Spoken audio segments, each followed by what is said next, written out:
Hola querida familia de la fe, qué bendición poder encontrarnos una vez más en este espacio para abrir juntos la palabra de Dios y permitir que ilumine nuestro caminar. Hoy quiero que hablemos de una de las preguntas más profundas y persistentes del corazón humano. Una pregunta que quizás resuena en lo más íntimo de tu ser. Señor, ¿para qué estoy aquí? ¿Cuál es el verdadero sentido de mi vida? Esa inquietud, esa especie de sed interior, no es una señal de que algo anda mal contigo. Al contrario, es el eco de la voz de tu Creador. Es Dios mismo quien te tejió en el vientre de tu madre, susurrando a tu espíritu que fuiste diseñado para algo más grande que simplemente nacer, crecer, trabajar y un día partir. Fuiste creado con un propósito divino. Vivimos en un mundo que constantemente nos grita mensajes confusos sobre el propósito.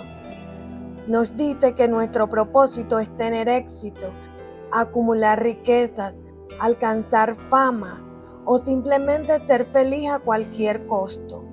Pero como creyentes, nuestra perspectiva es radicalmente diferente. Nuestro punto de partida no es lo que el mundo ofrece, sino lo que Dios declara. Y la declaración más hermosa la encontramos en Efesios 2:10. Permíteme leerlo para ti. Porque somos hechura suya, creados en Cristo Jesús para buenas obras, las cuales Dios preparó de antemano para que anduviésemos en ellas. Quiero que meditemos un momento en la profundidad de estas palabras. La palabra griega para hechura es poema, de donde viene nuestra palabra poema. Tú y yo somos el poema de Dios.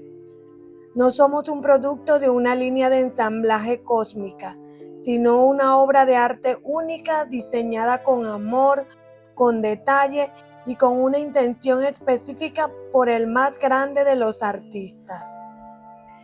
Y esta obra de arte fue creada en Cristo Jesús.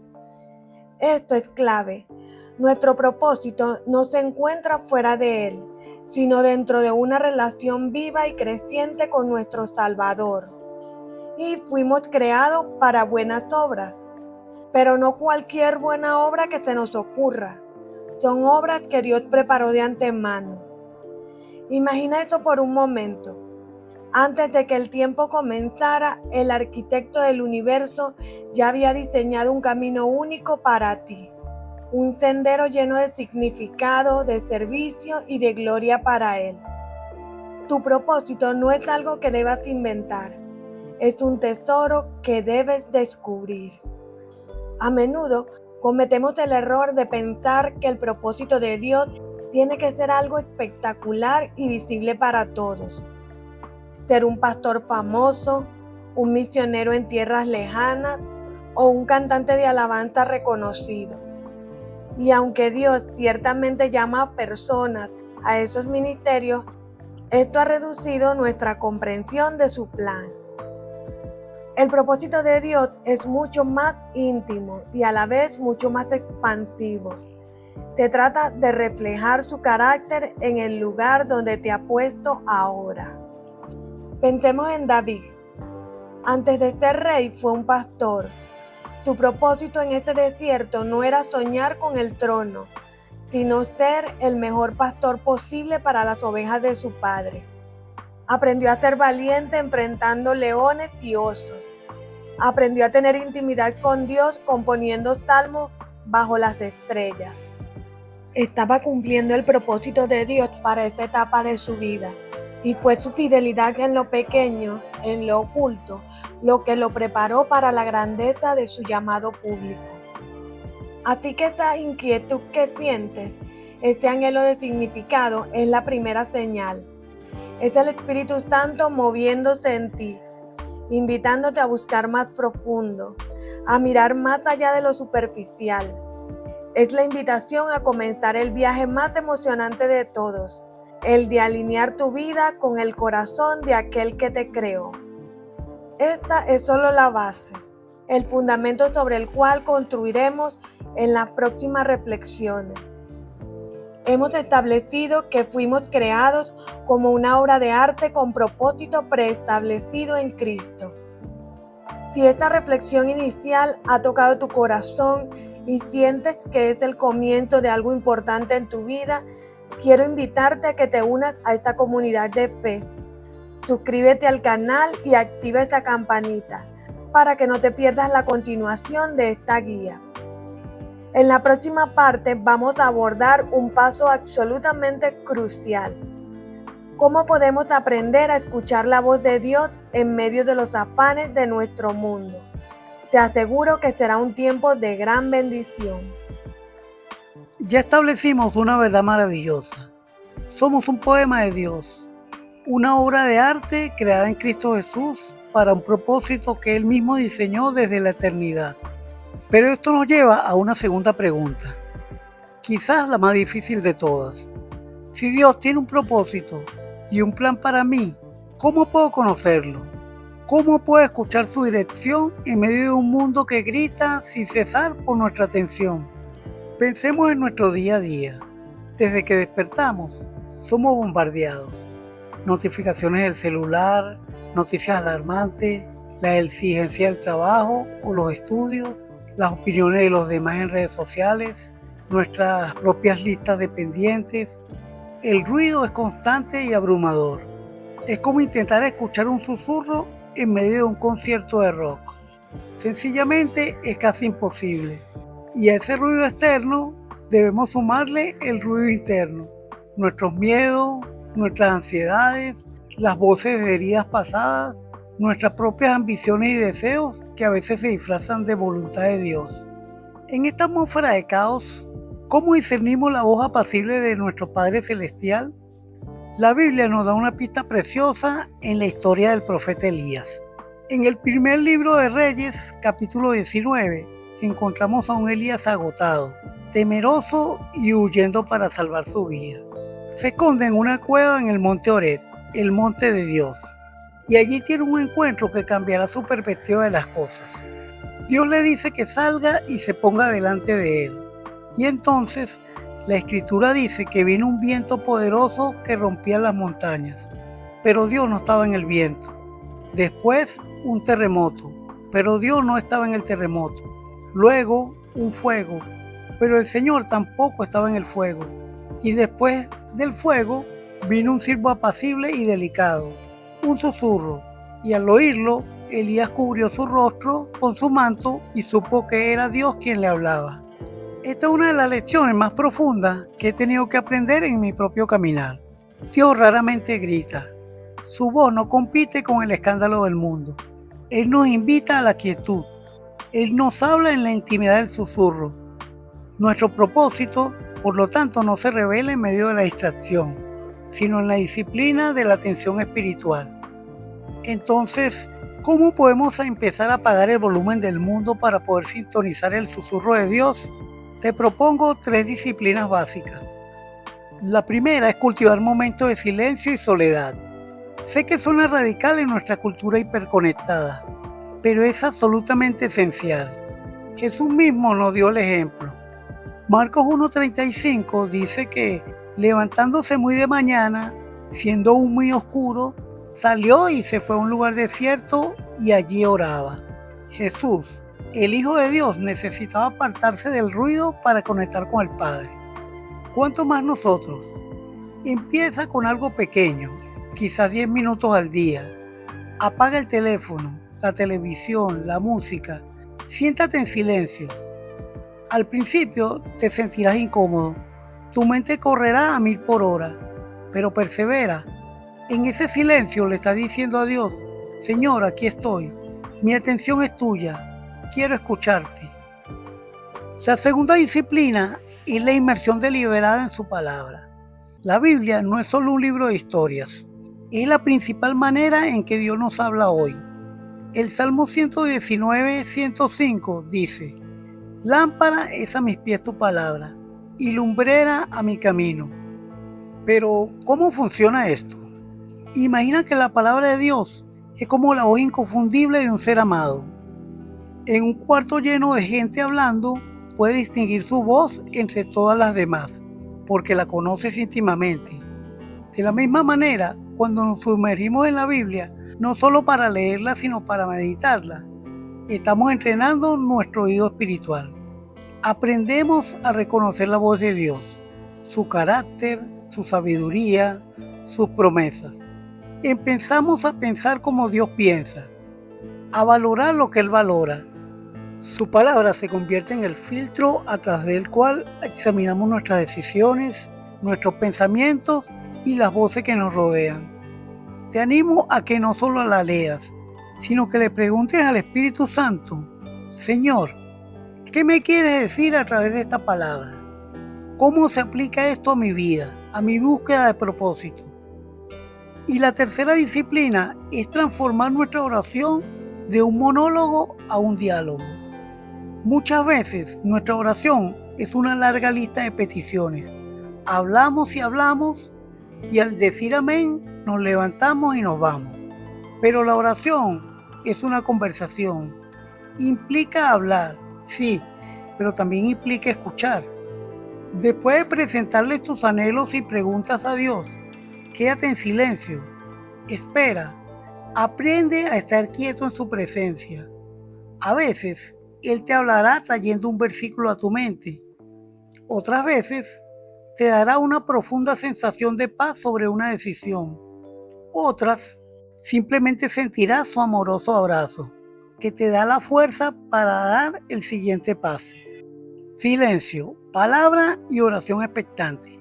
No son atajos, son un camino para entrenar el oído de nuestro espíritu. Al practicar esto, poco a poco empezarás a discernir su silbo apacible y delicado. Y es en ese susurro donde comenzarás a encontrar las pistas que te guiarán hacia tu propósito divino. Hemos aprendido a reconocer el llamado y ahora a cómo crear el espacio para escucharlo. Luego veremos cómo Dios ha puesto pistas muy personales y únicas sobre tu propósito dentro de ti mismo, en tus dones, en tus talentos y hasta en tus más profundas pasiones. Ya hemos caminado un trecho importante. Ahora vamos a dar un paso fascinante. Vamos a mirar hacia adentro, porque Dios en su infinita sabiduría no solo preparó un camino para nosotros, sino que también depositó dentro de cada uno las herramientas y las pistas para recorrerlo. A menudo pensamos que descubrir nuestro propósito es como buscar algo completamente externo a nosotros, un secreto escondido bajo una roca en un lugar lejano. Pero la verdad es que muchas de las señales más claras sobre tu llamado específico ya residen en tu interior. Hoy vamos a hablar de 3 de esas señales internas: tus dones espirituales, tus talentos naturales y tus pasiones santas. Empecemos con los dones espirituales. La primera carta de Pedro, capítulo 4, versículo 10, nos da una instrucción directa. Cada uno, según el don que ha recibido, ministrelo a los otros, como buenos administradores de la multiforme gracia de Dios. Fíjate en esto. No dice algunos de ustedes, dice cada uno. Esto significa que si eres un seguidor de Cristo, el Espíritu Santo te ha capacitado con al menos un don espiritual. Estos dones, como la enseñanza, el servicio, la misericordia, la exhortación, el dar, el liderazgo, la fe, no son para nuestro propio beneficio o para sentirnos especiales. Son herramientas que Dios nos entrega con un propósito claro: servir a los demás y edificar el cuerpo de Cristo, la iglesia. Quizás te preguntes, ¿y cómo sé cuál es mi don? Bueno, una forma práctica de descubrirlo es empezar a servir. Involúcrate en tu comunidad de fe. ¿Dónde ves una necesidad? ¿Ayudando con los niños? ¿Visitando a los enfermos? ¿Dando la bienvenida a los nuevos? ¿Colaborando en el equipo de sonido?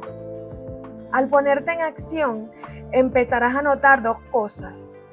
Primero, Verás en qué áreas fluyes con naturalidad y gozo. Y segundo, otras personas comenzarán a afirmar tus dones. Te dirán cosas como, oye, cuando explicas las escrituras, de verdad que se entiende todo. O tienes una paciencia increíble con los niños, ellos te aman. Presta atención a esas afirmaciones. A menudo Dios usa la comunidad para revelar lo que ha puesto en ti. Tus dones espirituales son una flecha de neón que apuntan directamente hacia una parte central de tu propósito. Ahora hablemos de los talentos naturales. Estas son las habilidades con las que naciste o que has desarrollado a lo largo de tu vida. Tal vez eres bueno con los números, tienes habilidades para la música, cocinas de maravilla, eres un excelente organizador, te da bien reparar cosas o tienes una facilidad increíble para escuchar a la gente. A veces, en el ámbito cristiano, hemos cometido el error de menospreciar estos talentos que llamamos seculares, en comparación con los dones espirituales. Pero eso es un error. Todo lo que eres y todo lo que sabes hacer proviene de Dios. Piensa en Bezaleel, en el libro de Éxodo. Dios lo llenó de su espíritu.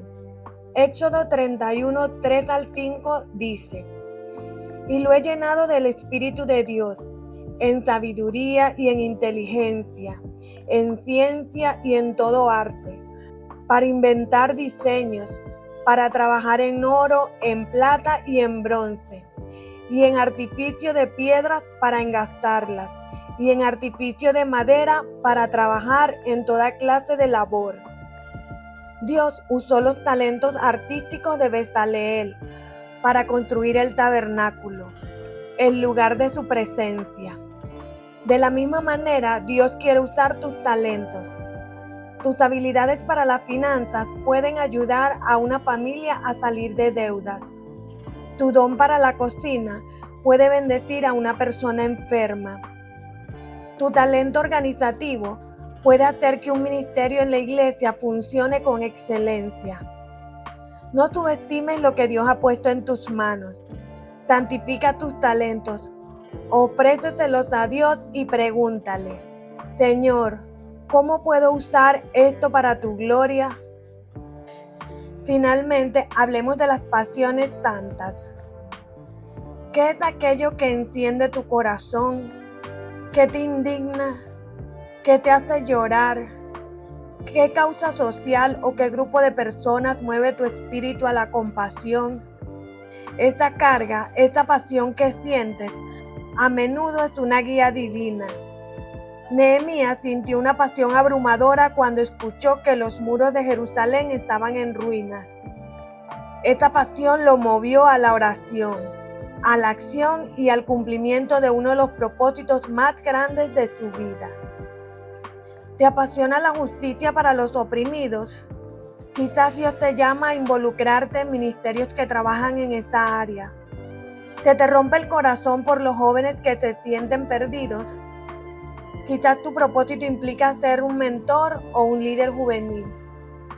¿Sientes una carga por las personas que no conocen a Cristo? Tal vez Dios te está llamando a ser un evangelista en tu lugar de trabajo o en tu vecindario. No ignores estas pasiones. Llévalas a Dios en oración y pídele que te muestre si son una invitación suya para que te involucres. Tus dones, tus talentos y tus pasiones no son aleatorios. Son el equipamiento que el Creador te ha dado para la misión específica que te ha encomendado. Son el mapa que Él ha puesto en tu interior. Tómate un tiempo esta semana para hacer un inventario. Ora y escribe. ¿Cuáles creo que son mis dones? ¿Qué talentos tengo? ¿Qué me apasiona de verdad? Al hacer esto, empezarás a ver un patrón, un diseño divino que te apunta hacia el camino que Dios ha preparado de antemano para ti. Continuamos nuestro camino. Entramos en un territorio que a menudo es difícil de transitar. Hemos hablado de la belleza de ser un poema de Dios. de la necesidad de escuchar su voz y del mapa que ha puesto en nuestro interior a través de dones y pasiones. Pero, ¿qué sucede cuando la vida no se siente como un poema? ¿Qué pasa cuando, en lugar de un susurro apacible, lo único que escuchamos es el crujir de nuestro propio corazón roto? ¿Qué ocurre cuando el mapa parece llevar a un desierto sin salida? Vamos a hablar de las pruebas, de las dificultades, de los tiempos de espera y de dolor. Y vamos a descubrir una verdad que puede transformar radicalmente nuestra perspectiva. A menudo, el desierto no es un desvío de nuestro propósito, sino el camino directo hacia él. Es en la forja de la aflicción donde Dios moldea nuestro carácter, purifica nuestros motivos y nos prepara para el peso de la gloria que tiene reservada para nosotros. Nadie elige el desierto, nadie pide la prueba, pero es en esos lugares áridos donde nuestra fe deja de ser teórica y se convierte en una dependencia real y desesperada de Dios. Y es allí donde aprendemos que Él es nuestro único sustento, nuestra única fuente de agua viva. Quizá el ejemplo más poderoso de esto en toda la Escritura es la vida de José. José recibió un sueño de Dios, una visión clara de su propósito. Su familia se inclinaría ante él, tenía la visión de su llamado. Pero miren el camino que Dios usó para llevarlo allí. No fue un ascenso rápido y glorioso, fue una caída brutal al abismo. Traicionado por sus propios hermanos, vendido como esclavo, falsamente acusado por la esposa de su amo y olvidado en una cárcel. Imagina a José en el fondo de esa cisterna o en la soledad de esa celda egipcia. ¿Dónde estaba el sueño de Dios en ese momento? Humanamente hablando, su propósito parecía muerto y enterrado. Podría haberse llenado de amargura, de resentimiento, de dudas. Podría haber pensado, Dios me ha abandonado. Pero la Biblia nos dice algo asombroso sobre José. En cada etapa de su sufrimiento, el Señor estaba con José. Y es aquí donde encontramos la clave. El propósito de Dios para José en esos años de prueba no era simplemente aguantar hasta que todo mejorara. El propósito era forjar en él el carácter que necesitaría para gobernar Egipto. Como esclavo en casa de Potifar, aprendió administración y fidelidad en lo poco. En la cárcel aprendió a liderar y a servir a otros en su necesidad, como al copero y al panadero. Cada prueba, cada injusticia fue una lección en la universidad del sufrimiento de Dios. El desierto lo estaba preparando para el palacio. La presión estaba creando un diamante. Y al final de su historia, cuando se reencuentra con sus hermanos y ellos están aterrados, José pronuncia una de las frases más reveladoras de toda la Biblia.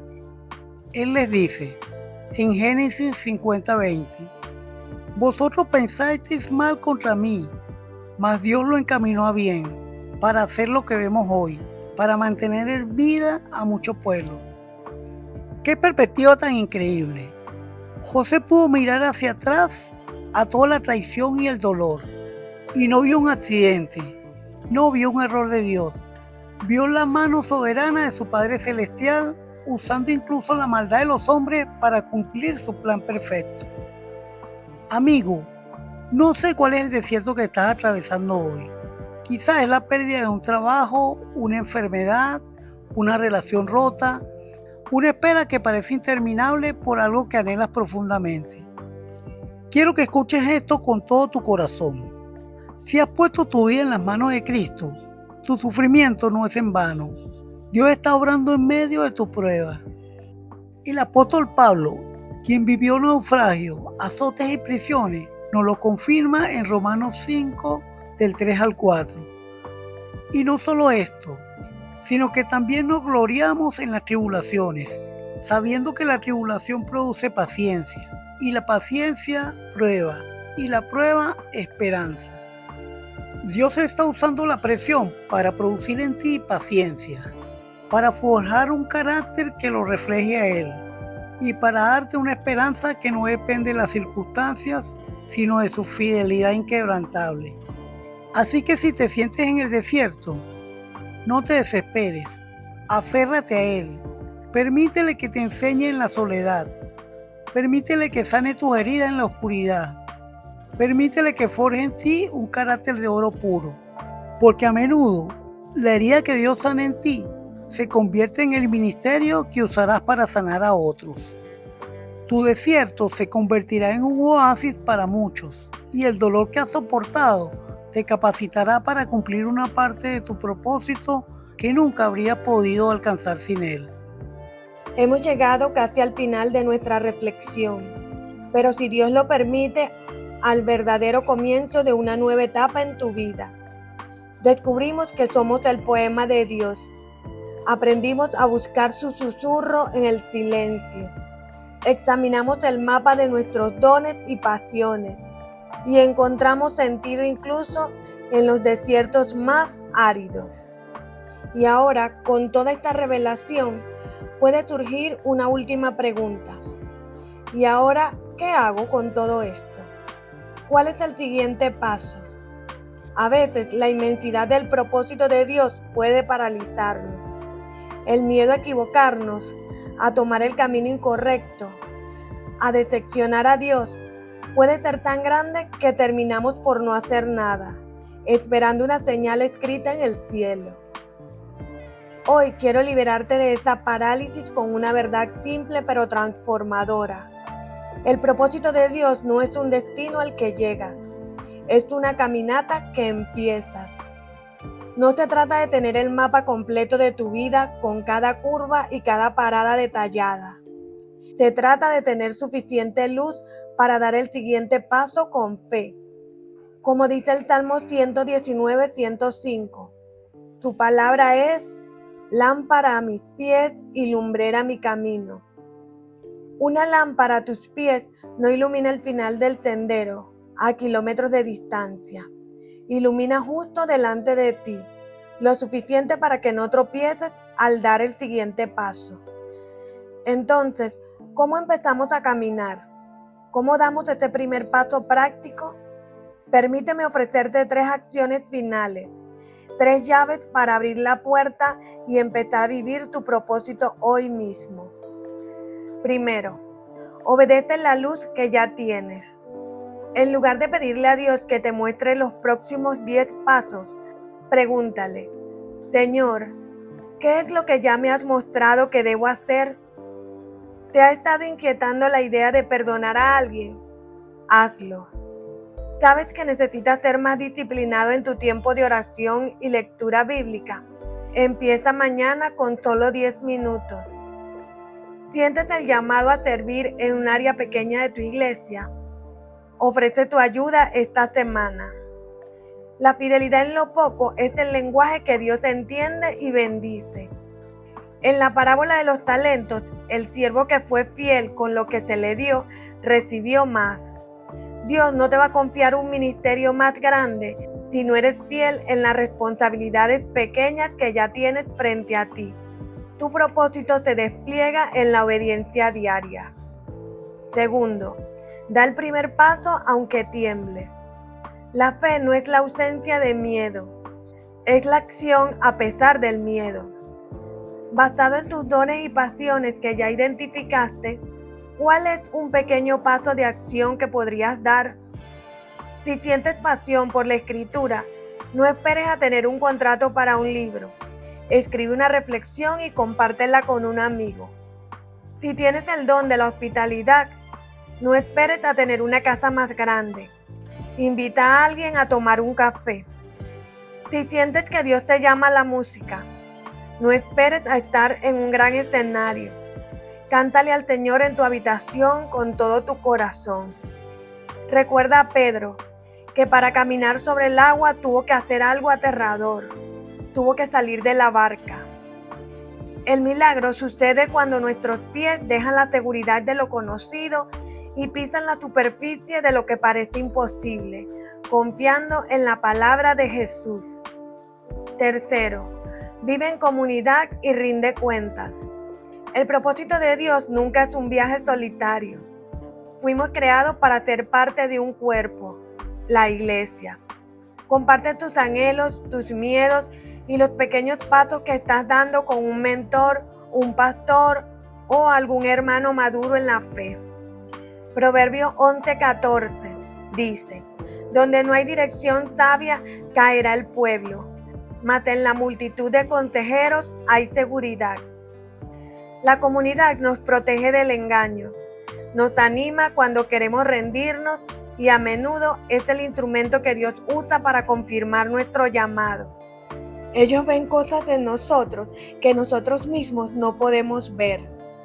En resumen, obedece en lo pequeño, actúa con valentía y camina acompañado. Tu propósito no es convertirte en alguien famoso o importante a los ojos del mundo. Tu propósito supremo es glorificar a Dios y disfrutar de Él para siempre. Y eso se manifiesta en cómo amas a tu familia, cómo trabajas en tu empleo, cómo sirves en tu iglesia y cómo reflejas el carácter de Cristo a un mundo que lo necesita desesperadamente. Cierro con esta oración. Padre Celestial, te doy gracias por cada persona que ha recibido esta enseñanza. Te pido que selles estas verdades en su corazón. Quita todo temor y toda parálisis. Dale a cada uno la claridad para ver la luz que ya le has dado y el coraje para dar el siguiente paso de obediencia. Que descubran el gozo inmenso de ser tu poema, usados por ti para llevar tu amor, tu gracia y tu esperanza al lugar donde nos has colocado. Que sus vidas sean un testimonio vivo de tu fidelidad. En el nombre poderoso de Jesús. Amén.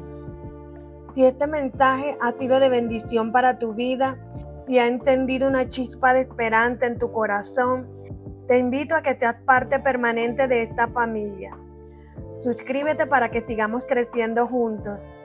Deja un comentario contándome cuál es el primer paso que te sientes llamado a dar. Dale me gusta y comparte este video con alguien que necesite recordar que su vida tiene un propósito eterno. Que la gracia y la paz de nuestro Señor Jesucristo estén contigo hoy y siempre. Bendiciones. Sigamos aprendiendo de la Biblia.